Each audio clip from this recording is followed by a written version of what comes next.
Hey everybody, welcome back to the channel. Be getting back to work on the MR2 in this video. I did receive the tension clamps I was waiting for the cooling hoses, so everything I need to get those installed. So this video is probably going to start off with me getting the cooling system air pushed out, get the lines in place, and then go ahead and fill it with coolant. Also need to get oil in the engine. I got the new spark plugs, so I'm going to pull the old plugs out, crank it over with oil just to try and build the pressure up since it's been sitting so long, get some oil distributed through the block, and then put the new plugs in. And then I still have to hook up the fuel system, some other wiring issues, things like that. So still plenty to do before I get this thing to actually fire up. So that being said, I'm gonna go ahead and use a compressor, blow the any existing coolant out of the current radiator and heater core lines, and then I can go ahead and get the new silicone TCS lines installed. All right, update time. So I seriously underestimated how much coolant was still gonna be in the lines after draining the radiator the other day. And when I put air pressure on the one, it just basically blew out the other and covered the whole side of the engine bay and this side of the vehicle in coolant because I blew it out through the driver's side. So just grabbed a bucket of water and was kind of dousing the coolant and trying to clean it off of everything here. So mental note, make sure you have something on both ends of the coolant lines if you are going to blow them out to make sure that you direct anything that's in the other line directly out. I was hoping it would just blow, put enough pressure to run it into the radiator and then drain through the radiator because I do have that open. But path of least resistance was the other hose. So there you go, lesson learned. Now I have a little bit of a mess to clean up, but once I'm done drying everything off, I'll go ahead and get back to purging out the leftover green coolant from the lines.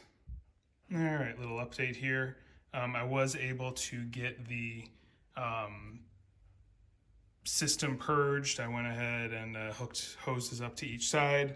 And as you may be able to see down there, I've got the radiator hose connected up here to the engine.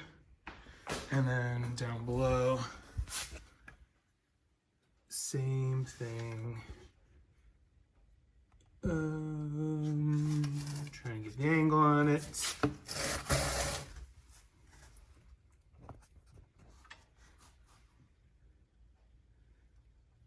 You should be able to see it right there. Definitely a chore trying to snake it between the AC lines. I had to do a little more bending and whatnot in order to get it in place, but it is at least hooked up. I'll have to see where the final position lays once the engine rear mount is in and the engine's in its final spot, but at least it's a start and it's connected and there's tension clamps on each side. So now I'm gonna go ahead and do the driver's side. That's gonna be a lot easier. It's much more accessible. So gonna get that one put in place and get the clamps hooked up, and then I gotta blow out the heater core lines and then I can hook those up. All right, and here we are underneath. You can see driver's side's hooked up, tension clamp in place. You can kind of see how it's routed to go around the shift linkage and whatnot, and in between the slave cylinder line. Not as hard, but it definitely takes a little bit of snake in between things, and then it's clamped up there at the top. You can see where it snakes up over everything. And then here's just another view showing, the passenger side where it's hooked up and the AC lines and everything, and just how kind of cramped that area is right now. So just something to give you a heads up on if you are running AC, is definitely going to be a cramped area there up against the firewall. All right, and here we are. I got the heater core purged, blew all the existing coolant out of it, and the lines are hooked up. And I've got the tension clamps in place, so should be good to go. They're pretty close to the starter, but it isn't exactly resting on it. There's space underneath, so should be okay. And then you can see up here how the other line, the main coolant line, is run as well. So that is all of the coolant hoses hooked up. I'm gonna go ahead and close the butterfly on the bottom of the radiator, and I can start putting some coolant in the system just to let the bubbles work themselves out as I'm working on a few other things. All right, so I put in about 1.5 gallons of the pre-mix. It's made for Toyota pink coolant. This is it right here that I'm using. It's the 50/50. It's what I'm guessing was in the engine previously because everything that came out of it was pink, so that's why I went with it. But anyway, yeah, I put about 1.5 gallons. I didn't want to fill a system up yet, obviously, because the 2 coolant hoses that go to the throttle body are still not connected, so obviously coolant would be coming out of those if they were not hooked up. So, and I filled it up all the way. So that's going to be enough for now. Once I get the intake on and the throttle body on, then I'll go ahead and hook those up. I may just put the throttle body in place and hook them up to the throttle body so I can fill it up here before the actual intake is on. We'll see, because I'd like to try and purge as much out of it as possible before I actually run the car. But yeah, so that's it as far as the coolant goes. Next thing I'm gonna do is get the fuel line hooked up, so that way when I do power this up, I'm not spraying fuel all over the place. All right, update time. As you can see, the fuel line is hooked up to the regulator and tightened down in place, so we're all good there. And then I also went ahead and the main power lead that comes out of the 2GR harness, I went ahead and got that connected. I did have to open up the hole in the terminal. Don't use a traditional drill bit for it because you will tweak it. It's just thin aluminum. I mean, it's thick, but it's still aluminum, so it's soft. It'll end up bending. I used a step bit since those don't have the twist helical digging in potential pattern or whatever of a traditional drill bit. They're a little more merciful when you're doing that. So I was able to just slowly work my way into it and open it up to the size I needed. So everything is hooked up there. And based on that, we're at the point now where I can go ahead and connect the battery and test for fuel leaks and make sure everything powers up. So that's a plus. Before I do that though, I'm probably gonna go ahead and put some oil in it and pull the spark plugs out. That way, once I do connect it, I go ahead and turn it over and crank on it. So at a pretty good point right now, pretty happy with that. So yeah, I think that's gonna be next on the list is pull the coils and pull the spark plugs out and get some oil in the engine. All right, update time. It is the next day.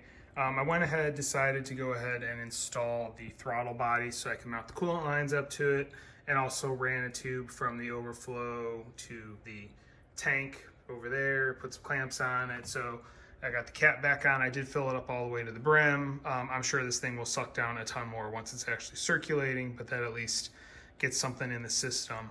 Also on the other side, I went ahead and plugged in the coolant temp sensor, the speed sensor, and the reverse sensor using the wires in the Paul Woods adapter harness. So what I'm doing now is working on getting the plugs pulled out. You can see I've already started taking the wiring off, got the coil packs out on this side, and just working on loosening up the spark plugs, and then I'll get these ones out over here. That way I can put some oil in this thing and crank it over just to get some oil circulated through the engine, again, since it has been sitting for a few years without running. All right, I got all plugs out. I just went ahead and put 7 quarts of Mobil 1 5W30 synthetic in the system. So I got 7 quarts of oil in there. I know it calls for like 6.8, I think it is, but most people say just put 7 in, you're fine. So that is what I did. So yeah, with everything that is hooked up, the power leads and whatnot, I think I am good at this point in time to hook the battery up and turn it to the on position, make sure nothing blows, and then crank it over, see if I can build up some oil pressure. All right, battery is reconnected. As you can see, nothing sparked or blew up, so that's a plus. I don't see any smoke in the garage yet, so that's an even bigger plus. Open up the door. Looks like the door jar light is on, so that's nice. We have some sort of power in the system. So I think next is going to be to try and see what happens if I turn it to the on position. All right, we got a buzzer. All right, we're in the on position.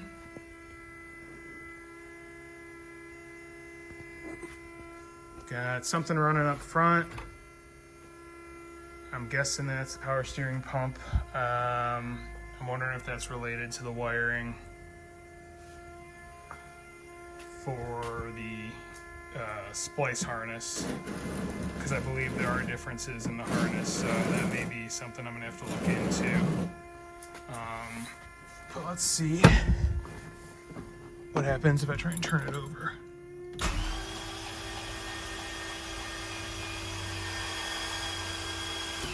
Well, we got an engine spinning.